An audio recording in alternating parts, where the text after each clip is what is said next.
Hello thinkers, कैसे हैं आप सभी। मैं आशा करता हूँ, उम्मीद करता हूँ कि आप अच्छे होंगे, खुश होंगे, स्वस्थ होंगे और अपने अपने रास्ते पर धीरे धीरे बढ़ रहे होंगे कामयाबी की तरफ।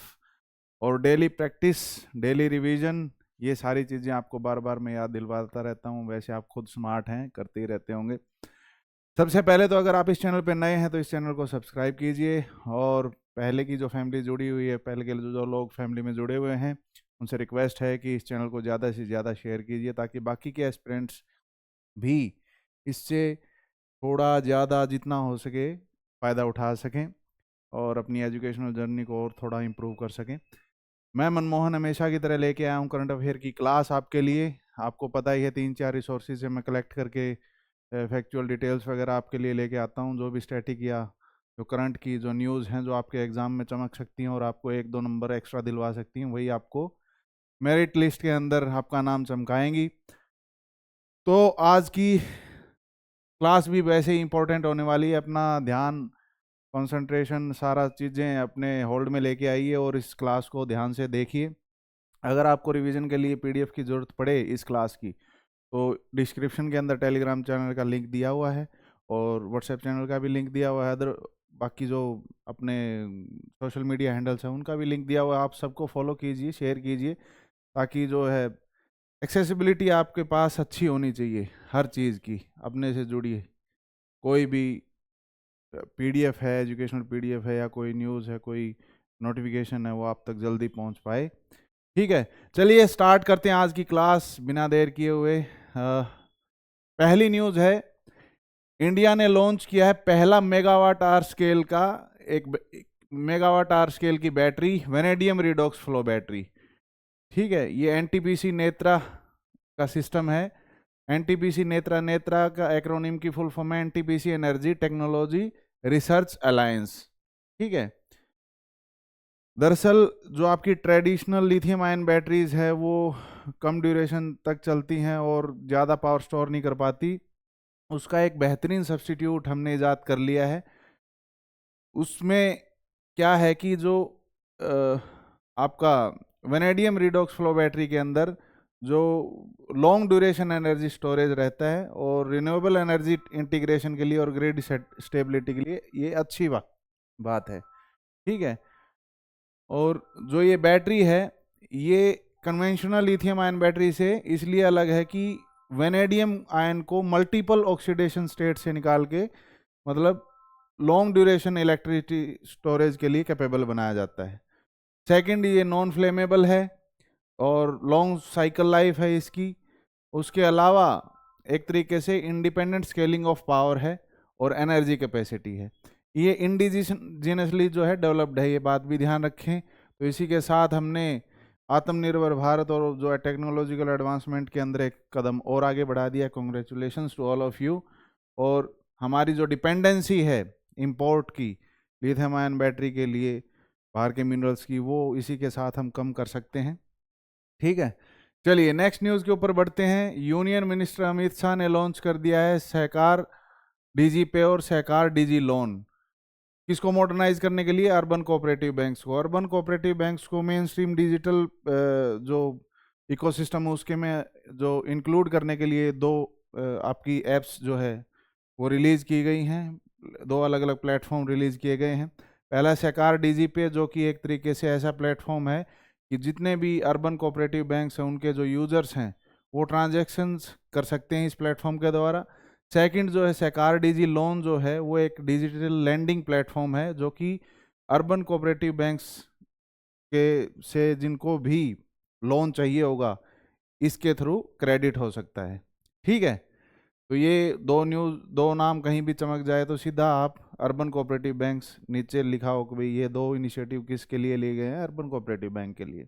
ओके, चलिए नेक्स्ट न्यूज़ है कि शेखा नैसर अली नोवेस अपॉइंट की गई हैं यूएन टूरिज्म की पहली female secretary general. UN tourism की पहली जो सेक्रेटरी जनरल है, जब से यूएन टूरिज्म बना है, लगभग 50 साल से ये एंटिटी बनी हुई है, 1975 में बनी थी, तब से लेके आज तक कोई फीमेल इसकी सेक्रेटरी जनरल नहीं थी। तो आज वो दिन आ गया है। ये वो लेडी हैं, आप देख सकते हैं। एक्चुअल और रियल विमेन एम्पावरमेंट यहाँ देखने को मिलेगा आपको। यूए की ये शेखाल नोवेश हैं जो पहली बार यूएन टूरिज्म को हेड लीड करेंगी। ठीक है, और ये कब कंफर्म हुआ? 123वीं UN tourism executive council session चल रहा था शेगोवा के अंदर, जो कि कहाँ है? स्पेन में। और रेटिफाई ये पहले ही हो चुका था यूएन जनरल असेंबली के द्वारा। ये ऑफिस कब से स्टार्ट करेंगी? जनवरी 2026 से। 4 ईयर का जो है, 4 ईयर का इनका टर्म रहेगा, 2026 से लेकर 2029 तक। ओके, चलिए नेक्स्ट न्यूज़ की तरफ हम बढ़ते हैं। वर्ल्ड काइंडनेस डे के ऊपर हम बात करें तो ये 13 नवंबर को ऑब्जर्व किया जाता है। लगभग 27 कंट्रीज के द्वारा जो है ये सेलिब्रेट किया जाता है, जिसमें इंडिया भी शामिल है। India, Brazil, Australia, Canada, Japan, Italy, ये कुछ कंट्रीज हैं जिनके द्वारा ये सेलिब्रेट किया जाता है। खास बात ये है कि अभी तक ऑफिशियली रिकॉग्नाइज नहीं किया गया है इसको यूनाइटेड नेशन के द्वारा। तो by chance right wrong question में आपसे पूछ लिया जाए कि world kindness day all over the world मनाया जाता है क्या, और ये मतलब यूएन द्वारा कब इस तारीख को रिकॉग्नाइज किया गया? ठीक है, तो ये रिकॉग्नाइज अभी तक किया नहीं गया है और ओनली 27 कंट्रीज के द्वारा सेलिब्रेट किया जाता है। और ये फर्स्ट टाइम सेलिब्रेट हुआ था 1998 के अंदर, टोक्यो कॉन्फ्रेंस के अंदर भाई। तो ये 3-4 चीज़ याद रखेंगे आप वर्ल्ड काइंडनेस डे को लेके। नेक्स्ट आता है हमारा न्योमा एयरबेस, एक एयरबेस जो कि ईस्टर्न लद्दाख के अंदर है। उसका इनॉग्रेशन है। इनॉग्रेल जो लैंडिंग जो होगी वो कौन करेंगे? Air chief marshal AP Singh. ठीक है, तो बस ये याद रखना है कि इंडियन एयरफोर्स का ऑपरेशनलाइज्ड जो एयरबेस है लद्दाख के अंदर, ये नया बन गया है। एयरबेस कहाँ पे है? ये पूछ ले कोई, न्योमा एयरबेस कहाँ है? ईस्टर्न लद्दाख के अंदर। ठीक है, नेक्स्ट न्यूज के ऊपर चलते हैं। Arise programme. अराइज प्रोग्राम क्या है? मैंने आपको बताया था कि COP30 का जो है वो क्लाइमेट समिट चल रही है बेलम ब्राजील के अंदर। उसके अंदर क्लाइमेट इन्वेस्टमेंट फंड, जो कि एक वर्ल्ड बैंक की यूनिट है, वर्ल्ड बैंक की यूनिट है ये क्लाइमेट इन्वेस्टमेंट फंड, उसने एक नया प्रोग्राम लॉन्च किया है अराइज।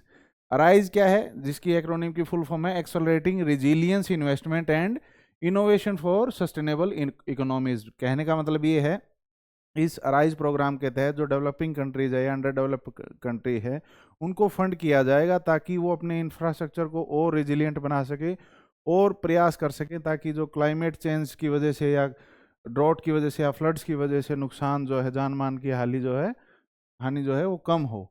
ठीक है, सबसे पहले इस फंडिंग में मिलियन की फंडिंग की है जर्मनी और स्पेन ने सबसे पहले।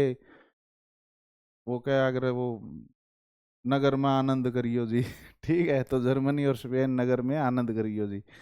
तो सबसे पहला चमोला बोल दिया इनके लिए दान देने के लिए। इन्होंने 1 मिलियन का सहयोग दिया है इस चीज़ के अंदर। और राइज प्रोग्राम की अगर बात करें तो ये एक नेक्स्ट जनरेशनल रिजिलियंस प्रोग्राम है, जो कि मैंने बताया कि लॉन्च किया गया है CIF के द्वारा, जो कि क्लाइमेट इन्वेस्टमेंट फंड है डेवलपिंग कंट्री को स्ट्रेंथन करने के लिए। ठीक है, उसकी इकोनॉमी को और इंस्टीट्यूशनल रिजिलियंस को क्लाइमेट शॉक के अगेंस्ट। नेक्स्ट चलें तो ये CIF क्या है जिसके अंदर ये प्रोग्राम जो है शुरू हुआ है? ये एक मल्टीलेटरल क्लाइमेट फाइनेंस मैकेनिज्म है जो कि कंसेशनल फंडिंग डेवलपिंग कंट्रीज को प्रोवाइड करवाता है लो कार्बन एमिशन के लिए और क्लाइमेट रेजिलियंट डेवलपमेंट के लिए। ठीक है, और ये इस्टेब्लिश हुआ था कब? 2008 में। और एक कोलैबोरेटिव इनिशिएटिव है किसके अंडर? वर्ल्ड बैंक ग्रुप के अंदर। ये मैंने आपको बता दिया था। वैसे इसको होस्ट किया जाता है वर्ल्ड बैंक के द्वारा, लेकिन इम्प्लीमेंटेशन इसका होता है 6 मल्टीलेटरल डेवलपमेंट बैंक के द्वारा, जिनमें आपके कुछ नाम ये यहाँ पे लिखे हुए हैं। IFC, ADB जैसे एशियन डेवलपमेंट बैंक हो गया, अफ्रीकन डेवलपमेंट हो गया, ये यूरोपियन वाला बैंक हो गया। ऐसे कई बैंक्स होते हैं जैसे, ठीक है, इंटरनेशनल बॉडीज होती हैं बैंकिंग की भी। ठीक है, तो इनके द्वारा ये इम्प्लीमेंट किया जा रहा है। ठीक है, चलिए नेक्स्ट न्यूज़ है हमारी। गूगल ने अपना आयरनवुड नाम से 7th generation TPU AI chip जो है लॉन्च कर दिया है। किसके राइवलरी में, किसके टक्कर में? एनवीडिया के एडवांस AI प्रोसेसर के टक्कर में। ठीक है, ये TPU मतलब टेंसर प्रोसेसिंग यूनिट।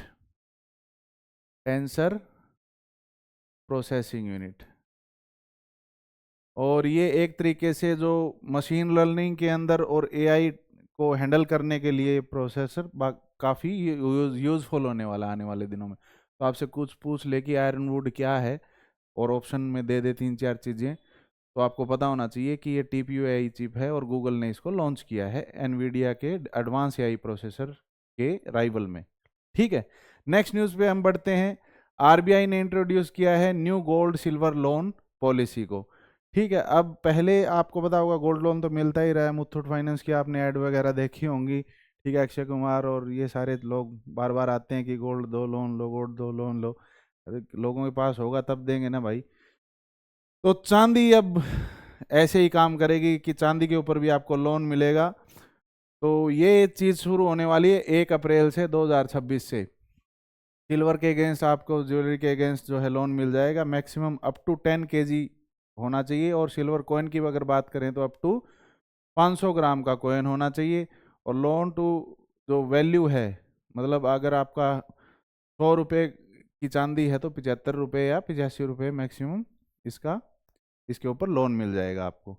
हेडक्वार्टर अगर देखें आरबीआई का तो ये मुंबई महाराष्ट्र के अंदर है। इस्टेब्लिश हुआ था 1 अप्रैल 1935 में 1934 एक्ट के थ्रू।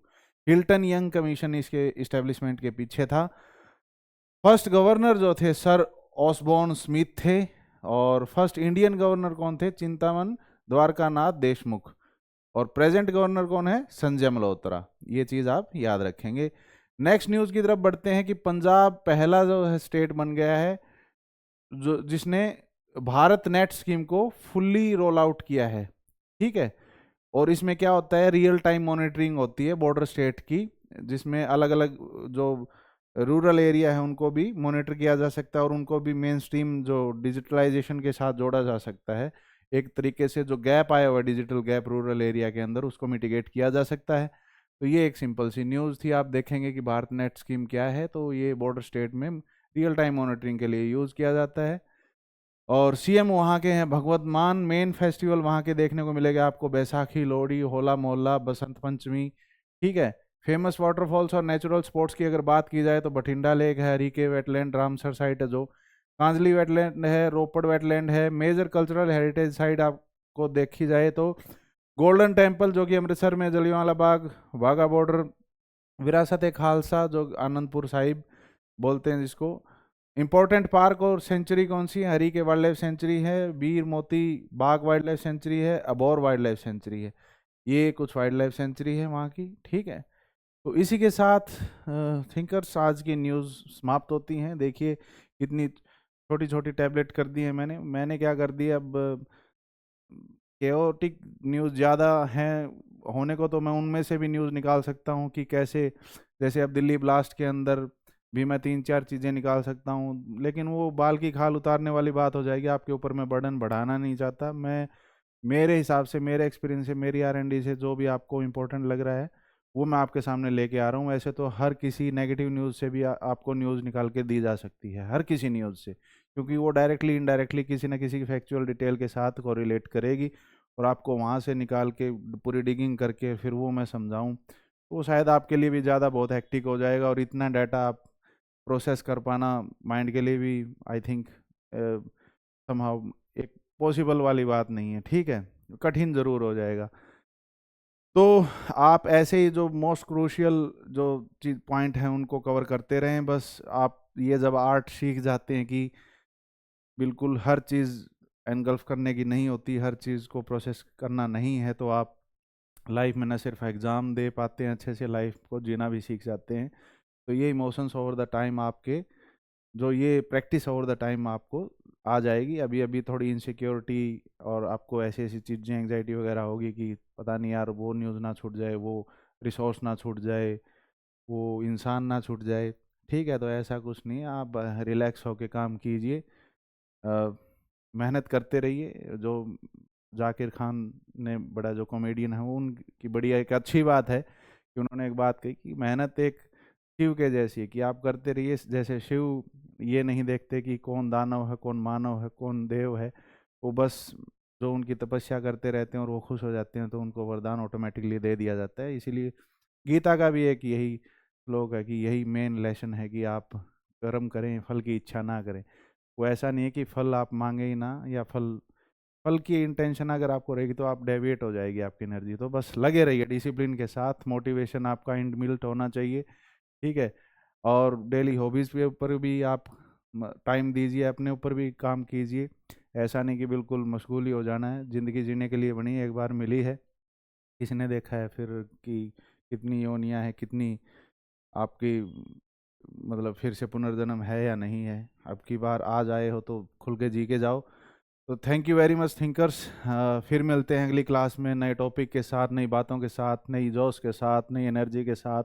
और अपने एम की तरफ बढ़ते रहिए इसी के साथ। और मैं आपका जैसे सपोर्ट कर रहा हूँ, मुझे भी सपोर्ट कीजिए, इस चैनल को ज़्यादा से ज़्यादा शेयर कीजिए। अगर आपको वीडियो अच्छा लगा तो आप वीडियो अपने जो कलीग है या कोई क्लासमेट्स हैं उनके साथ शेयर कीजिए, ताकि वो भी थोड़ा बहुत ही सही फ़ायदा उठा सकें अपने एग्ज़ाम्स के अंदर। तो मिलेंगे फिर नेक्स्ट क्लास के अंदर। Till then bye bye, tata tata, okay.